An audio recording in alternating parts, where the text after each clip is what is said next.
আবার স্বাগত একুশে বিজনেসের সাথে আছি রাজীব জামান। প্রিয় দর্শক, এই অনুষ্ঠানের মাধ্যমে আমরা আপনাদের জানিয়ে দিব দেশ বিদেশের ব্যবসা বাণিজ্য, অর্থনীতি ও পুঁজিবাজারের সব শেষ খবরাখবর। আর দর্শক, পুঁজিবাজার আজকে দিন শেষের খবর জানাতে প্রথমে নিয়ে যাচ্ছি সহকর্মী রহমান রনর কাছে।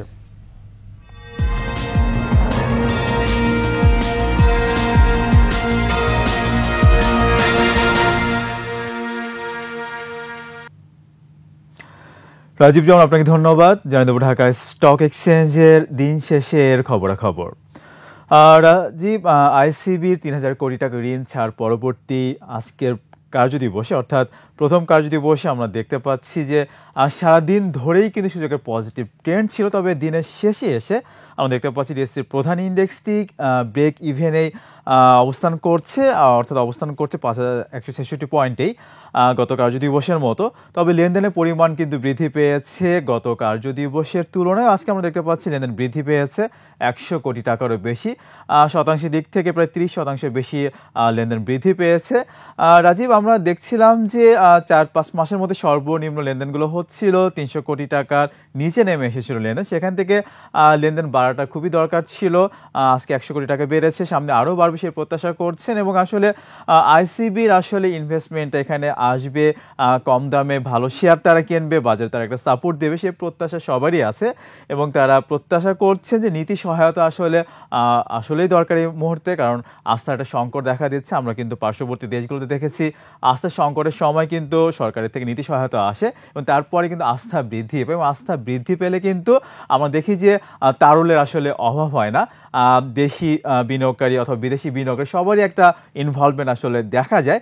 তো আমরা সবাই প্রত্যাশা করছি একটা বছরের শেষের দিকে আমরা চলে এসেছি, নতুন বছরের একটা শুরুটা ভালো হবে সে প্রত্যাশা আমরা করছি।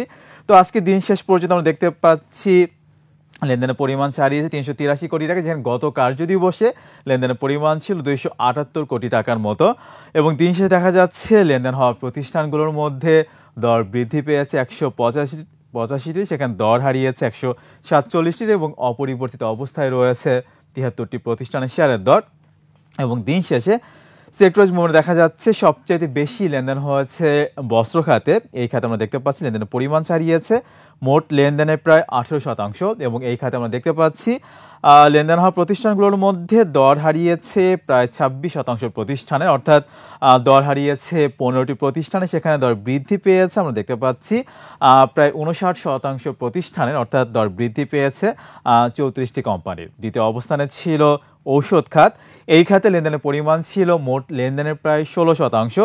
এই খাতে আমরা দেখতে পাচ্ছি লেনদেন হওয়ার প্রতিষ্ঠানগুলোর মধ্যে দর হারিয়েছে প্রায় ৩৮% প্রতিষ্ঠানে, সে অর্থে দর হারিয়েছে ১৩টি, সেখানে বৃদ্ধি পেয়েছে ৪৭% প্রতিষ্ঠানে, সেখানে সেই অর্থে দর বৃদ্ধি পেয়েছে 16টি প্রতিষ্ঠানের।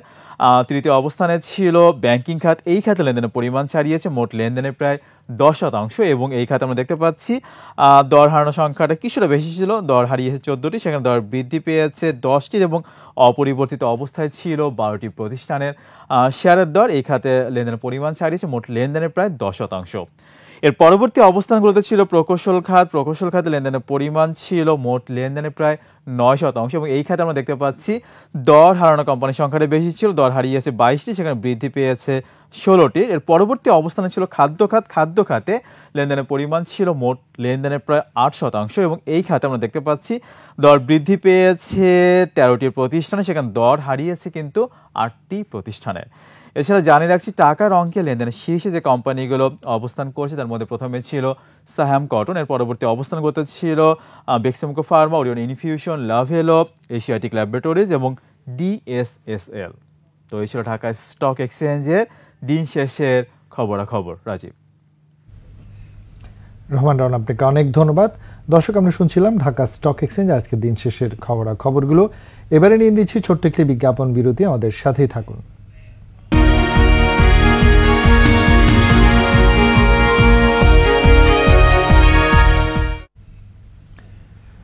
স্বাগত বড় একুশে বিজনেসে। দর্শক, এবারে জানিয়ে দিব এশিয়ার প্রধান পুঁজিবাজারগুলোর সূচকের দিন শেষের অবস্থান। সূচকের ঊর্ধ্বমুখী প্রবণতা রয়েছে এশিয়ার বেশিরভাগ পুঁজিবাজারে। জাপানি শেয়ারবাজার নিকি সূচক ১৩৫ পয়েন্ট বেড়ে দাঁড়িয়েছে ৩৯,২৯৫ পয়েন্টে। বেড়েছে হংকংয়ের শেয়ারবাজার হ্যাংসেংয়ের সূচক, এটি ১৪৫ পয়েন্ট বেড়ে দাঁড়িয়েছে ২০,৫৫৯ পয়েন্টে। এদিকে বেড়েছে সিঙ্গাপুর স্টেট সূচক, এটি ১৯ পয়েন্ট বেড়ে দাঁড়িয়েছে ৩,৮১৪ পয়েন্টে। এছাড়া চীনের শেয়ার বাজার সাংহাই কম্পোজিট ইন্ডেক্সের অবস্থান রয়েছে ৩,৪৪২ পয়েন্টে, আগের দিনের চাইতে ৩৯ পয়েন্ট বেশি। বোম্বে সেন্সেক্স 30 ইন্ডেক্সে দেখা যাচ্ছে নিম্নমুখী প্রবণতা, এটি ৬২ পয়েন্ট কমে ৮১,৫৭০ পয়েন্টে রয়েছে। এছাড়াও কমেছে থাইল্যান্ডের থাই স্টক এক্সচেঞ্জের সূচক, এটি ৪ পয়েন্ট কমে ১,৪৪৮ পয়েন্টে রয়েছে। জানিয়ে দিব আন্তর্জাতিক বাজারে জ্বালানি তেলের মূল্য পরিস্থিতি। বিশ্ববাজারে জ্বালানি তেলের দাম কমেছে। ফেব্রুয়ারি 25 সরবরাহ চুক্তিতে বিক্রি হচ্ছে $৭১.৭৬, যা দিনের চাইতে $0.38 কম। জানিয়ে দিব আন্তর্জাতিক বাজারে সোনা রূপার মূল্য পরিস্থিতি। আন্তর্জাতিক বাজারে বেড়েছে স্বর্ণের দাম। 22 ক্যারেটের প্রতি আউন্স স্বর্ণ বিক্রি হচ্ছে $২,৬৭০, যা দিনের চাইতে $9.76 বেশি। বেড়েছে রূপার দাম। প্রতি আউন্স রূপা বিক্রি হচ্ছে $৩১.৯৪, যা দিনের চাইতে $0.১০ বেশি। এদিকে দেশের বাজারে অপরিবর্তিত আছে সোনা এবং রূপার দাম। 22 ক্যারেটের প্রতি গ্রাম স্বর্ণ বিক্রি হচ্ছে $১১,৭৬৫ টাকা, রূপা বিক্রি হচ্ছে $221 টাকায়। এছাড়া আন্তর্জাতিক বাজারে গম, তুলা, চিনি ও সয়াবিন তেলের বাজার দর জানিয়ে দিচ্ছে। বিশ্ববাজারে কমেছে গমের দাম। শিকাগো বোর্ড অফ ট্রেডে মার্চ 2025 সরবরাহ চুক্তিতে প্রতি উসাল গমের ভবিষ্যৎ মৌলিক মূল্য দাঁড়িয়েছে 555.75 সেন্টস, যা গত দিনের দামের চাইতে 3.0 সেন্টস কম। এদিকে আন্তর্জাতিক বাজারে তুলার দাম বেড়েছে। মার্চ 2025 সরবরাহ চুক্তি অনুযায়ী প্রতি পাউন্ড তুলার ভবিষ্যৎ মৌলিক মূল্য দাঁড়িয়েছে 70.01 সেন্টস, যা গত দিনের দামের চাইতে 0.06 সেন্টস বেশি। এদিকে বিশ্ববাজারে কমেছে চিনির দামও। মার্চ 2025 সরবরাহ চুক্তি অনুযায়ী নম্বর 11 চিনির মৌলিক মূল্য দাঁড়িয়েছে 21.50 সেন্টস, যা গত দিনের দামের চাইতে 0.31 সেন্টস কম। এছাড়াও বিশ্ববাজারে কমেছে সয়াবিন তেলের দামও। জানুয়ারি 25 সরবরাহ চুক্তি অনুযায়ী প্রতি পাউন্ড সয়াবিন তেলের মূল্য এখন 42.62 সেন্টস, যা গত দিনের দামের চাইতে 0.42 সেন্টস কম। দর্শক, এবারে জানাবো টাকার সঙ্গে প্রধান সব আন্তর্জাতিক মুদ্রা বিনিময় হার। আন্তঃব্যাংক লেনদেনে আজ ব্যাংকগুলো মার্কিন ডলার ক্রয় করছে 119 টাকায়, বিক্রয় হচ্ছে 120 টাকায়। ব্রিটিশ পাউন্ডের ক্রয় মূল্য 148 টাকা 23 পয়সা, বিক্রয় 158 টাকা 81 পয়সা। ইউরোর ক্রয় মূল্য 127 টাকা 1 পয়সা, বিক্রয় মূল্য 133 টাকা 65 পয়সা। জাপানি ইয়েন ক্রয় হচ্ছে 75 পয়সা, বিক্রি হচ্ছে 83 পয়সায়। এদিকে ব্যাংকগুলো কানাডিয়ান ডলার ক্রয় করছে 83 টাকা 49 পয়সা, বিক্রি হচ্ছে 86 টাকা 45 পয়সায়। ভারতীয় রুপির ক্রয় মূল্য 1 টাকা 33 পয়সা, বিক্রি হচ্ছে 1 টাকা 49 পয়সা। সৌদি রিয়ালের ক্রয় মূল্য 31 টাকা 57 পয়সা, বিক্রি হচ্ছে 32 টাকা 33 পয়সা। মালয়েশিয়ান রিঙ্গিত ক্রয় হচ্ছে 26 টাকা 71 পয়সা, বিক্রি হচ্ছে 27 টাকা 58 পয়সা। দর্শক, এবারে আমরা দেশের পুঁজিবাজার পরিস্থিতি নিয়ে আরো বিস্তার আলোচনা করার চেষ্টা করবো এবং আলোচনার জন্য আমাদের সঙ্গে এই মুহূর্তে অনলাইনে যুক্ত আছেন বিএনপির সাবেক প্রেসিডেন্ট মোহাম্মদ হাফিজ। আমরা সংযুক্ত হচ্ছি তার সাথে। জনাব হাফিজ, আপনি নিশ্চয়ই আমাকে শুনতে পাচ্ছেন? জনাব হাফিজ, আপনি নিশ্চয়ই আমাকে শুনতে পাচ্ছেন? হ্যালো হ্যালো দর্শক, আমরা আমাদের অতিথির সাথে সংযুক্ত হওয়ার চেষ্টা করছি। দুঃখিত, এই মুহূর্তে আমরা সংযুক্তি হয়তো বা পরবর্তীতে আবারও দেওয়ার চেষ্টা করছি। জনাব হাফিজ, আপনি আমাদের সঙ্গে থাকবেন, আমরা পরবর্তীতে আপনার সঙ্গে আবারও যুক্ত হচ্ছে। প্রিয় দর্শক, এবারে দেশ বিদেশের ব্যবসা বাণিজ্য অর্থনীতির আরও কিছু সংবাদ।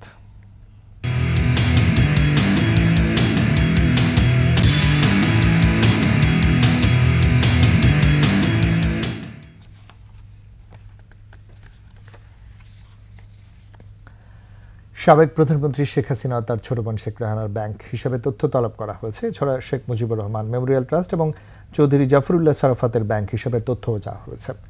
সোমবার বাংলাদেশ ব্যাংকের আর্থিক গোয়েন্দা সংস্থা বাংলাদেশ ফাইন্যান্সিয়াল ইন্টেলিজেন্স ইউনিট বিদেশে ব্যাংক ও আর্থিক প্রতিষ্ঠানের কাছে এই নির্দেশনা চেয়েছেন। লেনদেন তলব করা এই নির্দেশের ক্ষেত্রে মানি লন্ডারিং প্রতিরোধ বিধিমালা সংশ্লিষ্ট ধারা প্রযোজ্য হবে বলে বিএফআইইউ এর চিঠিতে উল্লেখ করা হয়েছে। এছাড়াও হিসাব তলব করা ব্যক্তিদের সংশ্লিষ্ট তথ্য বা দলিল 5 কার্যদিবসের মধ্যে বিএফআইইউতে পাঠানোর জন্য বলা হয়েছে।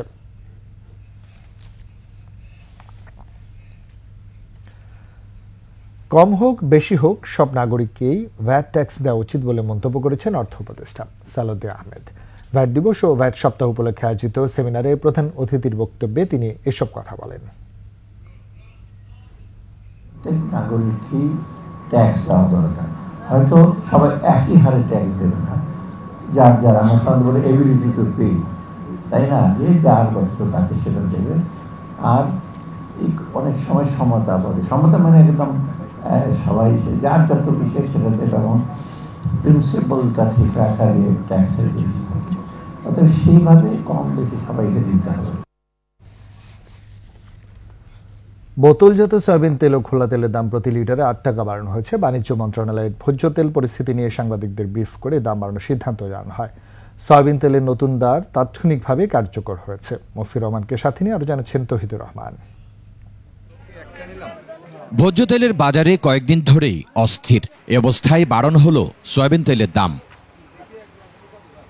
ব্রিফিংয়ে জানানো হয় এখন প্রতি লিটার বোতলজাত সয়াবিনের দাম হবে 175 টাকা, খোলা সয়াবিন বিক্রি হবে 157 টাকা। আগে বোতলজাত তেল 167 টাকা এবং খোলা তেল 149 টাকা ছিল। যে দামটা ছিল আগে লিটারে 167 টাকা, সেটাকে আমরা এখন আপনার 175 টাকা লিটার হিসাবে এমআরপি হিসাবে আমরা ধার্য করেছি। তার মানে 8 টাকা লিটারে বেড়েছে। দামটা কমে তাহলে কমবে এবং বাড়লে বাড়বে। এই ফর্মুলার মাধ্যমে এটাকে একটা স্বচ্ছ প্রক্রিয়ার মধ্যে আনার জন্য আমরা অনুরোধ করেছি।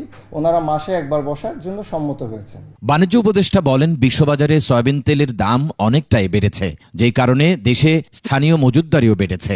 আজকে থেকেই ওনাদের সরবরাহ ব্যবস্থাকে স্বাভাবিক করবেন এবং আমাদের যে ভোক্তা অধিকার আছে তারাও এই জিনিসটাকে স্টার্টিং ফ্রম ডিওর যে ফিজিক্যাল ডেলিভারির যে একটা শৃঙ্খলা আনা এবং অ্যাট দ্য সেম টাইম আমাদের যে মূল্য নির্দিষ্ট করা, আজকে থেকেই যেহেতু মূল্যটা কার্যকরী হবে, আমরা আশা করি যে আমরা সমস্ত কিছু বাস্তব ভিত্তিকভাবে নির্ণয় করার ফলে এই অনুমান নির্ভর মজুতদারিটা আজকের থেকে ইনশাল্লাহ বন্ধ হবে। সর্বশেষ গত এপ্রিলে সয়াবিন তেলের দাম 167 টাকা নির্ধারণ করা হয়েছিল। এই মুহূর্তে এর থেকে বেটার কোনো কিছু করার সুযোগ নেই। তৌহিদুর রহমান, 21 টেলিভিশন, ঢাকা। হাসিনা সরকারের সময় হরিলুট হয়েছে চট্টগ্রাম উন্নয়ন কর্তৃপক্ষ সিডিএতে। কারণ ছাড়াই প্রকল্পের মেয়াদ বৃদ্ধি, সম্ভাব্যতা যাচাই ছাড়াই প্রকল্প গ্রহণ আর নকশা প্রণয়নে অনিয়ম করে হাজার কোটি টাকা লুটে নিয়েছে কর্মকর্তা কর্মচারী সহ আওয়ামী লীগের নেতারা। আর এই কাজে সহায়তা করেছেন দুর্নীতি দমন কমিশন। 2022 মামলা অভিযুক্তদের বসানো হয় প্রকল্প পরিচালক সহ গুরুত্বপূর্ণ দায়িত্বে। চট্টগ্রাম থেকে রিপোর্ট করছেন হাসান ফেরদৌসের কামরায় ছিলেন বিপ্লব বড়ুয়ায়। চট্টগ্রামে বিভিন্ন মেগা প্রকল্পের বিপরীতে আওয়ামী লীগ সরকারের আমলে 16 বছরে বরাদ্দ দেওয়া হয় প্রায় 18,000 কোটি টাকা। কিন্তু প্রকল্প গ্রহণ ও নকশা প্রণয়নে অনিয়মের কারণে জলাবদ্ধতা নিরসনে প্রকল্প ব্যয় বেড়েছে 2,848 কোটি টাকা। 3 দফা নকশা পরিবর্তনে এলিভেটেড এক্সপ্রেসওয়েতে ব্যয় বেড়েছে 1,049 কোটি টাকা। সিটি আউটার রিং রোড প্রকল্পে 4 দফা নকশা পরিবর্তনে ব্যয় বেড়েছে 2,468 কোটি টাকা। উন্নয়নের নামে সরকারি বরাদ্দের বিপুল পরিমাণ অর্থ লুটপাট হয়েছে বলে মনে করেন রাজনীতিকরা। তারা অর্থ লুটপাটের বিষয়টি তদন্তেরও দাবি জানান। জনগণের উন্নয়নে খুব বেশি চিন্তা হয় না, বেশি চিন্তা তাদের হয় নিজেদের উন্নয়ন নিয়ে, এবং এগুলো তারা মেগা যে প্রকল্প এগুলোর মাধ্যমে কিন্তু তারা করেছে। যে টানেল করেছে এটাতে জনগণের কোনো উপকার হয়নি, কিন্তু আওয়ামী লীগ নেতারা সেখান থেকে কোটি কোটি টাকা আত্মসাৎ করেছেন, জনগণের সম্পদ লুট করেছেন। সিডিএর বিভিন্ন প্রকল্পের অনিয়মের অভিযোগে 2012 এবং 2013 সালের দুদকের মামলায় চার্জশিটের আসামিরা আছেন প্রকল্প পরিচালক সহ গুরুত্বপূর্ণ পদে। এর মধ্যেই এএমএম হাবিবুর রহমানকে তত্ত্বাবধায়ক প্রকৌশলী, মাহফুজুর রহমানকে এলিভেটেড এক্সপ্রেসওয়ে, আহমেদ মঈনুদ্দিনকে জলাবদ্ধতা নিরসন প্রকল্প, মঞ্জুর হাসানকে অথরাইজেশন বিভাগের দায়িত্ব দেওয়া হয়। দুর্নীতির অভিযোগে 11 নভেম্বর বরখাস্ত হয়েছেন সিডিএর অথরাইজেশন অফিসার মোহাম্মদ হাসান। তবে অন্যরা এখনও বহাল তবিয়তে। নগর পরিকল্পনাবিদরা বলছেন প্রকল্পতে বিশেষজ্ঞদের মতামত নেওয়া হয়নি। সম্ভাব্যতা যাচাই আর নকশা অনুমোদন ছাড়া প্রকল্প নেয়ায় শুধুমাত্র এলিভেটেড এক্সপ্রেসওয়ে নির্মাণে 4,000 কোটি টাকার অনিয়ম হয়েছে। ইম্প্যাক্ট না চিন্তা করে আপনি 70-80 জন মানুষের জন্য অর 2% মানুষের জন্য করছেন, এইটা তো absolutely wrong from a planning point of view. প্রকল্পের অনিয়মের কথা স্বীকার করেছেন সিডিএর চেয়ারম্যান। দুর্নীতি শ্বেতপত্র প্রকাশের দাবি জানিয়েছেন নাগরিক আন্দোলনের নেতারা। এই টাকাটা সম্পূর্ণ অপচয় হয়েছে। এই অপচয় আমি বলবো যে এইটাও একটা দুর্নীতি। এই জিনিসগুলো সবার কাছে সম্মুখে তুলে ধরা হোক। বাংলাদেশের প্রতিটি কপর্দকে আমাদের চিন্তা করা উচিত খরচ করার জন্য, যাতে আমরা সততা এবং ন্যায়নিষ্ঠার মাধ্যমে জনগণের অর্থকে ব্যয় করতে পারি। আওয়ামী লীগ শাসনামলে সিডিএর চেয়ারম্যানের দায়িত্বে থাকা আওয়ামী লীগ নেতা আব্দুস সালাম এবং জানে আলম দোভাষের সময় এই দুর্নীতি হয়েছে। খুশি রাখতে 34 কর্মকর্তা কর্মচারীকে 10 কোটি টাকা খরচ করে পাঠানো হয়েছিল বিদেশ ভ্রমণে। হাসান ফেরদৌস, 21 টেলিভিশন, চট্টগ্রাম। দর্শক, পুঁজিবাজার পরিস্থিতি নিয়ে কথা বলার জন্য আমরা আবারও সংযুক্ত হওয়ার চেষ্টা করছি বাংলাদেশ মার্চেন্ট ব্যাংকার্স অ্যাসোসিয়েশন বিএমবির সাবেক সভাপতি মোহাম্মদ এ হাফিজের সঙ্গে। আমরা তার সাথে আবারও যুক্ত হওয়ার চেষ্টা করছি। মোহাম্মদ এ হাফিজ, আপনি নিশ্চয়ই আমাকে শুনতে পাচ্ছেন? হ্যালো। হ্যাঁ, আমি শুনতে পাচ্ছি। জি হাফিজ, আপনাকে স্বাগত জানাচ্ছি আমাদের আজকের আলোচনায়। বছরের শেষ দিকে এসে আমরা গণ অভ্যুত্থান পরবর্তী পরিস্থিতিতে অর্থনীতি নানা চ্যালেঞ্জের মধ্যে দিয়ে পুঁজিবাজারও এগিয়ে নেওয়ার চেষ্টা চলছে। তো সার্বিকভাবে অবস্থানটি আপনার মূল্যায়ন শুনবো। জি, অনেক ধন্যবাদ। আসসালামু আলাইকুম, সবাই নিশ্চয়ই ভালো আছেন। আসলে বছরের শেষ তো, এই সময়টা মার্কেটটা সবসময় একটু টিমিড যায়, একটু খারাপই যায়, একটু অ্যাডজাস্টমেন্ট থাকে। তা সত্ত্বেও আমাদের মার্কেট এখন যে অবস্থা দাঁড়িয়েছে, এখানে দরকার একটা বুস্ট আপ, যেটা আমি ইতিমধ্যে বলেছি, ওই দিনও বলেছি আরেকটা মিডিয়াতে, তারপরে পত্রিকাতেও আমার স্টেটমেন্ট গেছে। আমি বলতে চাচ্ছি যে এখানে আমাদের যেটা দরকার, রিফর্ম হচ্ছে, রিফর্ম করা দরকার। যেগুলো অন্যায় হয়েছে সেগুলোকে অ্যাড্রেস করা দরকার। যারা অন্যায়কারী তাদেরকে বিচার হওয়া দরকার, না হলে তো অন্যায় চলতেই থাকবে। সবই ঠিক আছে, only thing we need some good গেস্টার from the regulatory authority. যতক্ষণ পর্যন্ত রেগুলেটরি অথরিটি আমাদের আছে, মার্কেট ঠিক করা দায়িত্ব তারা নিতে চান না, কিন্তু মার্কেটকে রেগুলেট করা, মার্কেটকে কন্ট্রোল করা এবং মার্কেটকে গাইডেন্স দেওয়ার দায়িত্ব অবশ্যই তাদের আছে। তাদের দিকে আমরা তাকিয়ে আছি।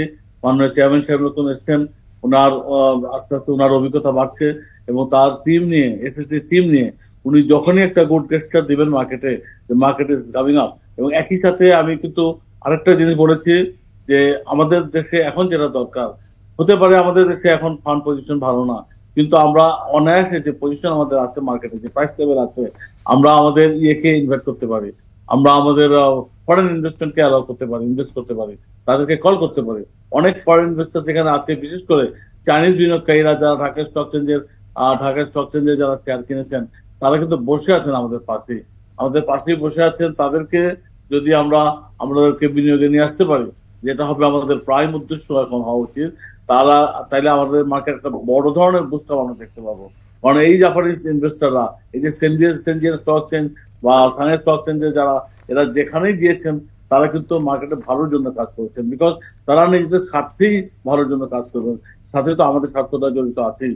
এক্ষেত্রে আমি বিনীতভাবে অনুরোধ করবো আমাদের রেগুলেটরি অথরিটি মাননীয় চেয়ারম্যান সাহেব, ঢাকা স্টক চেঞ্জের মাননীয় চেয়ারম্যান সাহেব সহ সবাই মিলে আসেন, কাজ করি আমরা বিদেশি বিনিয়োগ আনার জন্য। তাহলে আমাদের মার্কেট আমরা দেখতে পারবো এবং আমরা যদি আশা করি যে আমাদের মার্কেট উত্তর বাড়বে, এটা বোধহয় অমূলক কিছু হবে না। আমি অনুরোধ করবো সবাইকে। আপনাকে আরেকটু প্রশ্ন করতে চাই। আপনি দীর্ঘ বছর ধরে আসলে পুঁজিবাজার নিয়ে সরাসরি কাজ করছেন, স্ট্র্যাটেজিক পার্টনার ইস্যুতে আপনি কথা তুলেছেন। যেহেতু ডিমিউচুয়ালাইজেশন পরবর্তী স্ট্র্যাটেজিক পার্টনার আমরা পেয়েছি, চায়নার সাথে স্ট্র্যাটেজিক পার্টনারশিপ হয়েছে, কিন্তু স্টক এক্সচেঞ্জের ভূমিকা কতটুকু রয়েছে বিদেশি বিনিয়োগ আনার ক্ষেত্রে, বা পরিবেশ কি উপযুক্ত কিনা? স্টক এক্সচেঞ্জের হাত পা কিন্তু অনেকটা বাধা। ডিমিউচুয়ালাইজেশন হওয়ার পরে এটা টোটাল কন্ট্রোলটা চলে গেছে ইয়ের কাছে, এসএসসির কাছে। এখন এসএসসির ইয়ে হচ্ছে, তারা যত তাড়াতাড়ি ডিমিউচুয়ালাইজেশন আনটা পরিবর্তন করার কথা আছে, অ্যাডজাস্টমেন্ট করার কথা আছে, যত তাড়াতাড়ি এটাকে করতে পারবেন সেটা ভালো হবে। আমরা সবাই জানি that we should do something about it. Demutualisation একটাকে পরিবর্তন করতে হবে, চিন্তা করতে হবে কিভাবে করা যায়। তারপরে এটাকে নতুন ভাবে ঢেলে সাজাতে হবে as per the requirements of the investors, as per the requirements of the Dhaka stock এক্সচেঞ্জে যারা আছি আমরা শেয়ার হোল্ডার, তাদের কথা দিয়েও করতে হবে। আর একই সাথে যদি তাদেরকে আমরা কাজে লাগাতে পারি, সেইটাই হবে আমাদের একমাত্র উদ্দেশ্য। এখন আমরা we cannot just sit down idol in the side of the table. টেবিলের কোনায় বসে থাকলে হবে না, কাজ করতে হবে। One good গেস্টার can turn on the market scenario. এটা সবাই আমরা জানি, কারণ এই মার্কেটে আমাদের বডি ল্যাঙ্গুয়েজ, এই মার্কেটে আমাদের কথা, এই মার্কেটে আমাদের কোর্স অফ অ্যাকশন আমরা যদি নির্ধারণ করতে পারি, নিঃসন্দেহে আমাদেরকে পিছু থেকে ফিরে তাকাতে হবে না। আমাদের মার্কেট যেভাবে খারাপ হয়ে গেছিল, সেখান থেকে আমি খুব আশাবাদী এবং আমি মনে করি নতুন বছরে আমরা এই মার্কেটকে নিয়ে অনেক দূর এগিয়ে যেতে পারবো। মোহাম্মদ হাফিজ, যেহেতু আপনি বিএমবির সাবেক সভাপতি, ইস্যু নিয়ে অনেক প্রশ্ন আসে যে বাজারে ভালো আইপিও নিয়ে আসা, মাল্টিন্যাশনাল কোম্পানিগুলোকে তালিকাভুক্ত করা, দেশে অনেক ভালো ভালো কোম্পানি আছে সেগুলোকে বাজারে আনা, এবং একটা অভিযোগ রয়েছে মানহীন আইপিও এনে বাজারকে আরও বেশি ক্ষতিগ্রস্ত করা হয়েছে, বিনিয়োগকারীরা ক্ষতিগ্রস্ত হয়েছেন, আস্থা বিনষ্ট হয়েছে। এই জায়গাগুলোই নতুন বছরে আসলে আমরা কি প্রত্যাশা রাখবো? দেখেন, ভালো কোম্পানি মার্কেটে আনার জন্য কিন্তু বুক বিল্ডিং আইন করা হয়েছিল 2005-06 দিকে। আমরাই টিম নিয়ে গিয়েছিলাম বোম্বে স্টক এক্সচেঞ্জে, সেখান থেকে নতুন আইন নিয়ে আসছিলাম কিভাবে বুক বিল্ডিং আইনটা হবে। আজকে 20টা বছর পেরিয়ে গেছে। অত্যন্ত রূঢ় কথা হচ্ছে, বেয়ার ট্রুথ হচ্ছে, আমরা বুক বিল্ডিং আইনটাকে এখনো ঠিকভাবে প্রণয়ন করতে পারি নাই, which is very very bad. যেটা বুক বিল্ডিং আইনকে যদি আমরা ঠিক মতো প্রণয়ন করতে পারতাম, তাহলে আমরা ইউনিলিভার মতো কোম্পানি, ভালো কোম্পানিগুলো কিন্তু অবশ্যই নিয়ে আসতে পারতাম এই মার্কেটে। এখন পর্যন্ত কিন্তু বুক বিল্ডিং এ যে বিডিং হয়, ইটস এ ফল্টি বিডিং। আমি জোর গলায় বলতে পারি this bidding can not be accepted.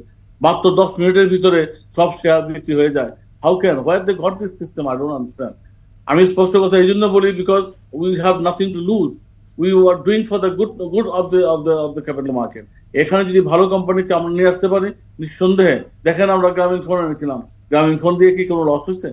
কেউ লস করছে কেউ বলতে পারবে? The amount of dividend everybody gets every year, ground ফোনের দাম কোথায় উঠে আছে?